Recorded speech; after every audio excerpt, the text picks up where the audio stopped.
Hello and welcome to all, hope you all are doing great. तो बच्चा party आज की क्लास में हम पढ़ने वाले हैं audit of trusts and societies. That is हमारे चैप्टर 9 का लास्ट टॉपिक। तो जब हम चैरिटेबल एंटिटीज़, चैरिटेबल इंस्टीट्यूशंस के बारे में पढ़ रहे थे, तभी हमने ये भी पढ़ा था कि ये चैरिटेबल एंटिटीज़ कुछ बेसिक 3 लीगल फॉर्म्स की होती है, जो है trust, societies and section 8 companies. अब कौन सी लीगल फ्रेमवर्क गवर्न करेगी उस पर्टिकुलर इंस्टीट्यूशन को, ये डिपेंड करता है उसके फॉर्म ऑफ बिजनेस ऑर्गेनाइजेशन पे। दैट इज़, अगर वो चैरिटेबल इंस्टीट्यूशन एक पब्लिक ट्रस्ट की तरह बनी है तो उसे गवर्न करेगी पब्लिक ट्रस्ट एक्ट, जो एप्लीकेबल होगी उस रेलेवेंट स्टेट पे। बट अगर उस पर्टिकुलर स्टेट में कोई पब्लिक ट्रस्ट एक्ट एग्जिस्ट नहीं करती है, तो अब ऐसी सिचुएशन में वहाँ पे जो भी एप्लीकेबल लेजिस्लेशन होगा, that is Indian trust act 1882, वो एप्लीकेबल हो जाएगा। तो वहीं अगर कोई चैरिटेबल इंस्टीट्यूशन एक सोसाइटी की तरफ फॉर्म हुई है तो उसे गवर्न करेगा सोसाइटीज़ रजिस्ट्रेशन एक्ट 1860। और अगर कोई इंस्टीट्यूशन फॉर्म हुई है as a NPO company under section 8 of companies act, तो उसे गवर्न करेगा हमारा कंपनीज एक्ट 2013। अब अगर पब्लिक ट्रस्ट है तो पब्लिक ट्रस्ट एक्ट या इंडियन ट्रस्ट एक्ट, सोसाइटी है तो सोसाइटीज़ एक्ट, और अगर कंपनी है तो कंपनीज एक्ट, ये सब तो लगेंगे ही। बट इनके साथ एक एक्ट ऐसा है जो तीनों पे लगेगा, that is income tax act 1961 will be applicable to charitable institutions. ये नहीं बोला है कि ये ट्रस्ट में एप्लीकेबल होगा, सोसाइटी में होगा, इसमें होगा, उसमें होगा। डायरेक्ट बोला है चैरिटेबल इंस्टीट्यूशन, जितनी भी चैरिटेबल इंस्टीट्यूशन है हर एक में एप्लीकेबल होगा। और अगर कोई फॉरेन कंट्रीब्यूशन हो रही है उस चैरिटेबल इंस्टीट्यूशन में, तो ऐसे केस में वहाँ पे फॉरेन कंट्रीब्यूशन रेगुलेशन एक्ट 2010 भी एप्लीकेबल हो जाएगा। आई होप आपको ये चीज़ तो क्लियर हो गई है कि कौन से टाइप के इंस्टीट्यूशन में कौन सा एक्ट एप्लीकेबल होगा, कौन सा एक्ट उसे गवर्न करेगा। नाउ बुक्स ऑफ अकाउंट्स, ये जितनी भी चैरिटेबल रिलीजियस ट्रस्ट होती है, इन सब को एक regular books of accounts maintain करके रखना होता है। अब अगर आप regular books of account maintain कर रहे हो ना, तो इससे क्या होगा, मैनेजमेंट एक अच्छे तरीके से ना डिमॉन्स्ट्रेट कर पाएगी अपनी डिस्चार्ज ऑफ रिस्पॉन्सिबिलिटीज़ को। दैट इज़, मान लो तुम्हें एक रूम में पढ़ने को बैठा दिया गया है जहाँ तुम्हें कोई देखने नहीं आ रहा, तो तुम्हारा जब मन करेगा तुम तब पढ़ोगे। और वही अब आपके ऊपर वहाँ पे लगा दी गई सीसीटीवी कैमरा, अब आपको पता है कि आपको मॉनिटर किया जा रहा है, तो अब आप अच्छी तरीके से पढ़ोगे। लाइकवाइज, अब जहाँ मैनेजमेंट को regular books of accounts maintain करना है, उन्हें शो करना है कि हम क्या क्या काम परफॉर्म कर रहे हैं, तो ऐसा करने से ये एनेबल कर देगा मैनेजमेंट को to demonstrate due discharge of responsibilities they assume. और इस चीज़ को लेके ऑडिटर को क्या फंक्शन परफॉर्म करना है, ऑडिटर ये चेक करेगा, इस बात पे रिपोर्ट करेगा कि ये जो ट्रस्ट है ये क्या अच्छे से proper books of account maintain कर रही है या नहीं।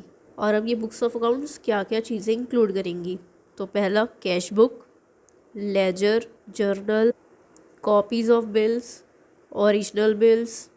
अब ये कॉपीज़ ऑफ बिल्स कैसे आएंगे, तो क्या मशीन नंबर्ड है, जो भी मशीन आप परचेज़ कर रहे हो क्या वो नंबर्ड है, सीरियली नंबर्ड है, क्या वो जो भी बिल्स है वो इशू किए गए हैं बाय द ट्रस्ट, जो भी कॉपीज़ है काउंटर फॉइल्स हैं इन मशीन्स की, क्या वो नंबर्ड है, या सीरियली नंबर्ड रिसिप्ट्स हैं उनके अगेंस्ट जो इशू की गई है बाय द ट्रस्ट।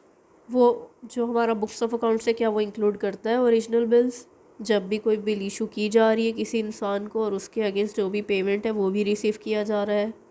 और अगर आपको ऑडिट करते वक्त कोई भी ऐसे अदर बुक्स, डॉक्यूमेंट्स दिख रहे हैं जो रिक्वायर्ड हैं वहाँ पे मेंटेन करने को, ताकि वो शो कर पाए एक ट्रू और fair view of the state of affairs, तो वो भी इंक्लूडेड होने चाहिए। तो इससे हमें क्या समझ आता है कि ये बुक्स ऑफ अकाउंट्स क्या इंक्लूड करेंगी, cash book, ledger, journal, copies of bills, original bills और एनी अदर बुक्स जो भी रिक्वायर्ड हो। नाउ फाइनेंशियल स्टेटमेंट्स, अब बुक्स ऑफ अकाउंट्स बना लेने के बाद हर साल इंटरेस्ट को प्रिपेयर करना होता है financial statement like balance sheet, income expenditure statement, जो कि बेस्ड होते हैं उनके बुक्स ऑफ अकाउंट्स पे। इसलिए पहले आपने समझा कि बुक्स ऑफ अकाउंट्स क्या होते हैं, फिर हम उन पे रिपोर्ट करेंगे, उसके बाद हम आएंगे फाइनेंशियल स्टेटमेंट पे। बिकॉज अगर बुक्स ऑफ अकाउंट्स में ही गलती है तो फाइनेंशियल स्टेटमेंट भी गलत होगा। अब किस फॉर्मेट में ये प्रिपेयर और प्रेजेंट होगा फाइनेंशियल स्टेटमेंट, ये प्रेस्क्राइब होगा अंडर रिस्पेक्टिव स्टेट लॉज। जैसा कि हमने पढ़ा था, अगर वो पब्लिक ट्रस्ट की तरफ फॉर्म हो रही है तो पब्लिक ट्रस्ट एक्ट, और अगर ये एक्ट एग्जिस्ट नहीं करता है किसी पर्टिकुलर स्टेट में तो इंडियन ट्रस्ट एक्ट। तो जो भी लॉज पे एप्लीकेबल होगा वो बताएगा इसका format. As these charitable organizations are governed by different laws as well as different forms of organization also necessitate different accounting aspects to be complied। Her law अपना एक डिफरेंट अकाउंटिंग एस्पेक्ट बोलता है जो आपको कंप्लाई करना होगा। अब यहाँ पे ऑडिटर की रिस्पॉन्सिबिलिटी क्या है? सबसे पहले तो ऑडिटर को ऑब्टेन करनी होगी list of books and records जो भी एक ट्रस्ट मेंटेन कर रही है। फिर उस लिस्ट को आप मैच करके देखोगे। अभी ऊपर हमने जो भी रिक्वायरमेंट्स पढ़ी थी for maintaining mandatory books and records, उनके साथ उसके बाद ऑडिटर इनको वेरीफाई करेगा रिकॉर्ड्स को अपनी ऑडिट के लिए। अब वो लॉ जो बोलता है उन सब के साथ तो कंप्लाई करना होगा, साथ ही साथ उस ऑडिटर को कंप्लाई करना होगा जो भी अकाउंटिंग स्टैंडर्ड्स या स्टैंडर्ड्स ऑन ऑडिटिंग प्रेस्क्राइब किया गया और मैंडेटरी है बोला गया है बाय द ICAI। और अपनी रिपोर्ट बनाते वक्त, अपनी रिपोर्ट देते वक्त ऑडिटर को यूज़ करनी होगी अपनी प्रोफेशनल स्किल्स और एक्सपर्टीज़ और अप्लाई करनी होगी कुछ ऐसी ऑडिट टेस्ट जो उसे लगता है कि उन सर्कमस्टांसेस में रिक्वायर कर रही है as per the content of your audit report. उस ऑडिटर को अपनी ऑडिट कंडक्ट करते वक्त वहाँ पे अप्लाई करनी होगी जनरली एक्सेप्टेड ऑडिटिंग प्रोसीजर्स जो किसी भी दूसरी ऑडिट में भी एप्लीकेबल होती है। वो चाहे तो टेस्ट चेक भी अप्लाई कर सकता है जो कि कम्प्लीटली डिपेंड करेगा उसके इवेल्यूएशन ऑफ इंटरनल कंट्रोल पे। अगर इंटरनल कंट्रोल को इवेल्यूएट करके उसे लगता है सिर्फ टेस्ट चेक करना इज सफिशिएंट तो वो सिर्फ टेस्ट चेक परफॉर्म कर सकता है। साथ ही साथ ऑडिटर को ध्यान में रखना होगा concept of materiality depending upon the circumstances of each case.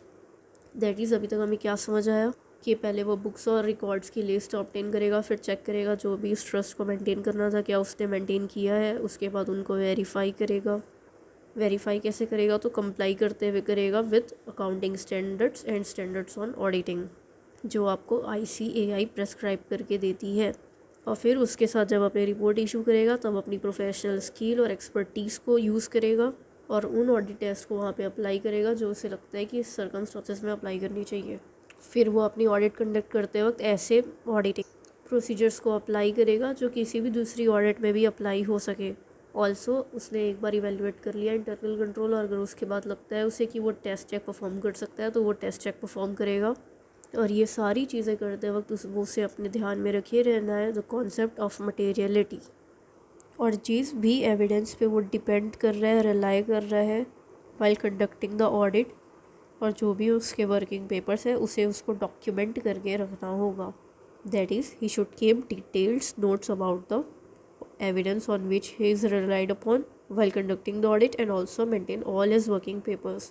जिसका सिंपल सा मतलब है कि उसे प्रॉपर डॉक्यूमेंटेशन करते हुए अपना काम करना होगा। अब आप जो ये वर्किंग पेपर मेंटेन करके रख रहे हो उसमें आप बहुत से मैटर्स इंक्लूड करोगे including the notes on the following. पहला, work done while conducting the audit and by whom. किसने ऑडिट परफॉर्म की और ऑडिट करने के लिए उसने क्या वर्क परफॉर्म किया। क्या एक्सप्लेनेशन और इन्फॉर्मेशन उसे दी गई ड्यूरिंग द ऑडिट और किसने ये एक्सप्लेनेशन और इन्फॉर्मेशन प्रोवाइड करी। क्या डिसीजन आपने लिया ऑन वेरियस पॉइंट्स टेकन।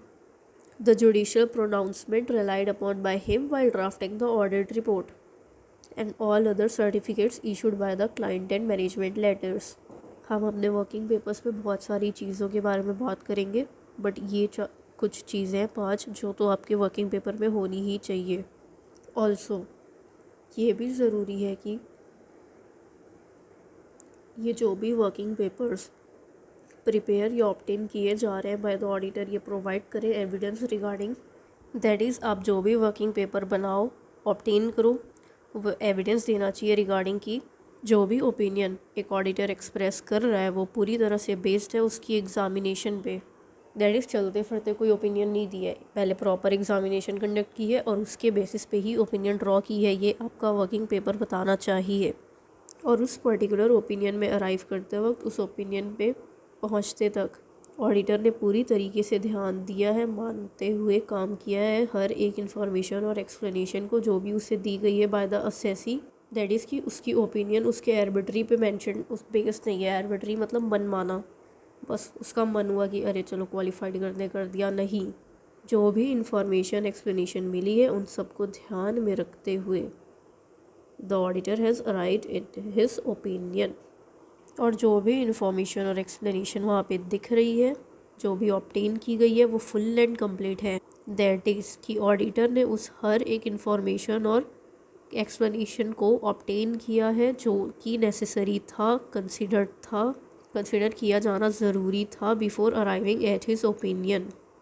और एट लास्ट ऑडिटर किसी भी ऐसी इंफॉर्मेशन और एक्सप्लेनेशन पर रिलाई नहीं कर रहा है जो उसे एसएससी ने ला के दे दी है, बल्कि वो उस इंफॉर्मेशन और एक्सप्लेनेशन पर रिलाई कर रहा है जिसे उसने खुद चेक किया है, उसने रिजनेबल टेस्ट उस पर कंडक्ट किए है, उसने वेरीफाई की है उनकी एक्यूरेसी और कम्प्लीटनेस। ये सब करने के बाद ही वो उन इंफॉर्मेशन पे डिपेंड कर रहा है, रिलाई कर रहा है। इन शॉर्ट आपका वर्किंग पेपर इस बारे में एविडेंस प्रोवाइड कराना चाहिए कि आपने ऑडिट अच्छी तरीके से कंडक्ट की है और जो भी ओपिनियन एक्सप्रेस की है वो एज़ पर ऑडिट ही की है। Trusts the auditor has to ascertain. सबसे पहले ऑडिटर को ये एसरटेन करना है कि जो भी अकाउंट्स है क्या वो रेगुलरली मेंटेन किए गए हैं और इन अकॉर्डेंस विद प्रोविजंस और एप्लीकेबल एक्ट किए गए हैं या नहीं।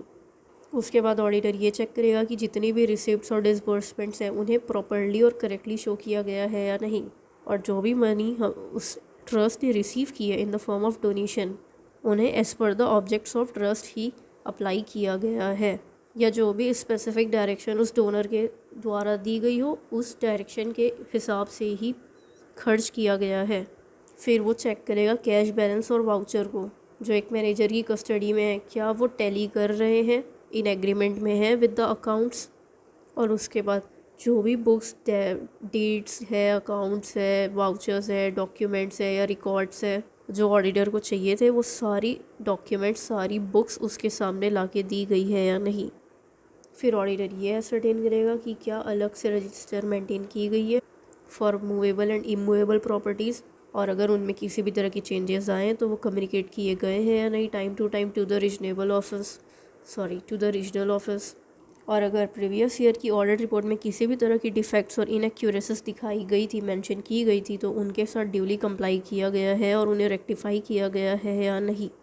और अगर ऑडिटर ने रिक्वेस्ट किया या उसने बताया है कि एक ऑडिट रिपोर्ट मुझे इशू करने के लिए पहले मेरे को चाहिए कि मैं डिस्कस करूं something with the manager, trustee या एनी अदर पर्सन, जो भी ऑडिटर बोलेगा क्या वो उसके सामने आ रहे हैं और उसे जो भी इंफॉर्मेशन चाहिए थी क्या वो उसे वो नेसेसरी इंफॉर्मेशन फर्निश करके दे रहे हैं या नहीं।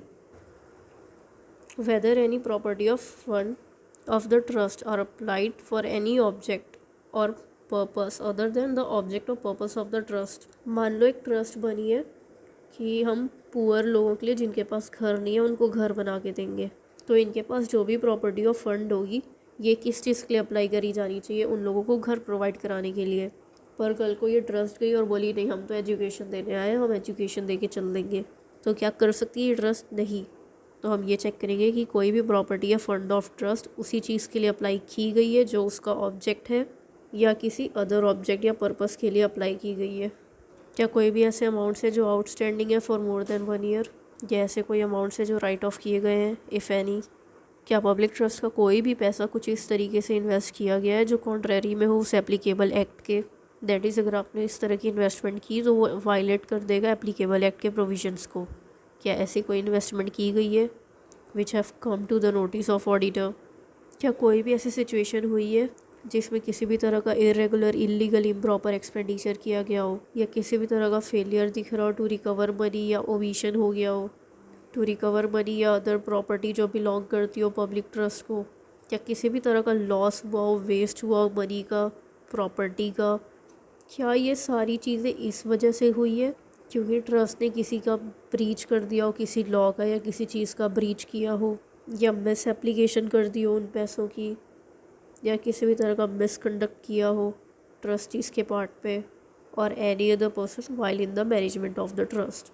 दैट इज़ क्या ट्रस्ट ने किसी भी इस तरह का काम किया है, कोई भी कुछ ऐसा वर्क परफॉर्म किया है जिसकी वजह से उन्हें इरेगुलर, इलीगल, इम्प्रॉपर एक्सपेंडिचर करने पड़े हों, या उनका लॉस हो गया हो, उनके पैसों का वेस्ट हो गया हो, प्रॉपर्टी का वेस्ट हो गया हो। अब ऐसा कब हो सकता है? या तो वो ब्रीच कर रहे हैं, या मिस एप्लीकेशन कर रहे हैं, या मिसकंडक्ट कर रहे हैं। तो हमें ये अच्छे से वेरीफाई करना होगा, अच्छे तरीके से इन चीज़ों को चेक करना होगा। हर एक्ट के द्वारा ना कुछ एक मैक्सिमम और मिनिमम नंबर ऑफ़ ट्रस्टीज़ होते हैं जो आपको वो एक्ट बताता है। तो आप जब भी किसी ट्रस्ट की ऑडिट के लिए जा रहे हो, उस पर जो भी एप्लीकेबल लॉ है, वो जो भी maximum minimum number of trustees बता रहा है, हम ये चेक करेंगे कि वो सही तरीके से मेंटेन की गई है या नहीं। क्या मीटिंग्स रेगुलर हेल्ड की जा रही है जैसा कि उन्होंने इंस्ट्रूमेंट में शो किया है। क्या उन हर एक मीटिंग्स की मिनट्स ऑफ बुक्स जो भी है वो सब मेंटेन करके रखी जा रही है अच्छी तरीके से। क्या ट्रस्ट के किसी भी इन्वेस्टमेंट में किसी ट्रस्टी का कोई इंटरेस्ट है। क्या कोई भी ट्रस्टी डेटर या क्रेडिटर है उस ट्रस्ट का। एंड देन हम चेक करेंगे क्या किसी भी तरह की एनोनिमस डोनेशन रिसीव की है ट्रस्ट ने, और अगर की है तो क्या उसे प्रॉपर्ली अकाउंट किया है।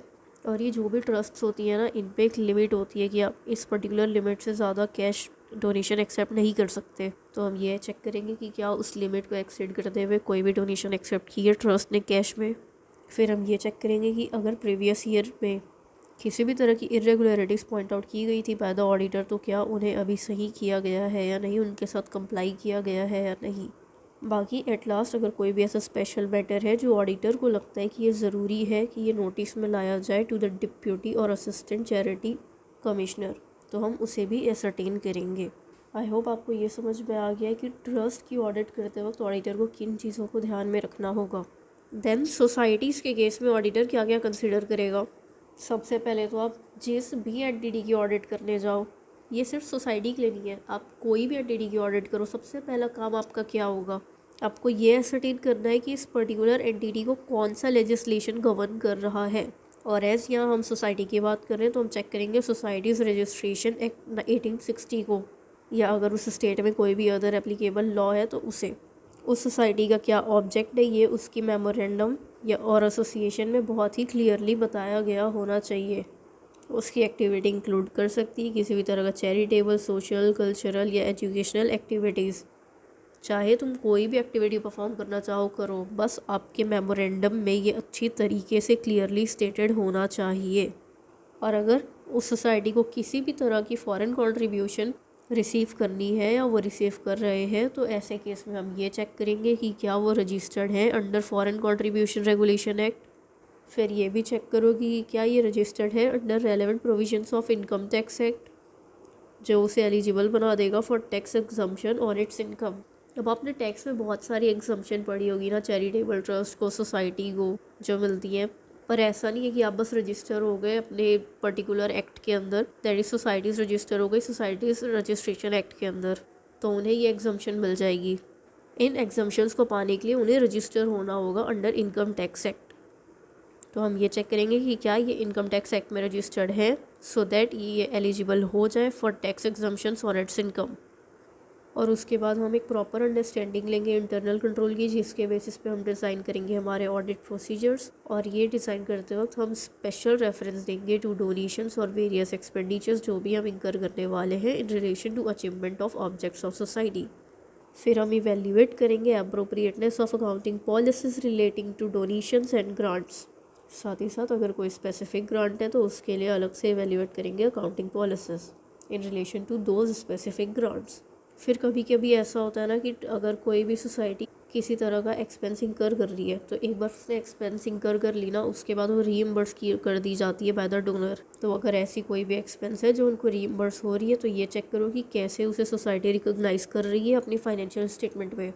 फिर ये चेक करो क्या किसी भी तरह की इंक्वायरी की गई है by the registrar under applicable law. अब क्या के लिए इंक्वायरी, तो working on financial condition of society और उसकी इम्प्लीकेशन फॉर ऑडिटर्स ओपिनियन। और फिर जैसा कि हमने ट्रस्ट के लिए पढ़ा था, लाइकवाइज फॉर सोसाइटीज़ ऑल्सो, हम उन हर एक केसेस को एसरटेन करेंगे, चेक करेंगे जिसकी वजह से किसी भी तरह की इरेगुलर, इलीगल, इम्प्रॉपर एक्सपेंडिचर हो रही है, या फेलियर हो रहा है, ओमिशन हो रहा है किसी भी तरह की मनी या प्रॉपर्टी को रिकवर करने का, या लॉस हो रही है हमारी, वेस्ट ऑफ मनी हो रही है, प्रॉपर्टी की वेस्ट हो रही है। अगर ऐसा कुछ भी हो रहा है तो उन हर एक केसेस को हम एसरटेन करेंगे कि ऐसा क्यों हो रहा है। और फिर हम ये चेक करेंगे कि क्या ये जो भी एक्सपेंडिचर और वेस्ट हो रहा है ये इस वजह से हो रहा है क्योंकि उन्होंने किसी भी तरह का ब्रीच किया है, मिस एप्लीकेशन किया है, मिसकंडक्ट किया है on the part of governing body. And here we are done with audit of trust and society, also chapter 9। बाकी ये जो भी केस स्टडीज़ दी हैं, क्वेश्चंस दिए हैं, आप इनको सॉल्व करके देखो। इन केस आपको कोई भी डाउट हो, you can ask, I will clear your doubt. अब हम हमारी नेक्स्ट क्लास में स्टार्ट करेंगे चैप्टर 10। आज के लिए इतना ही। Thank you and all the best.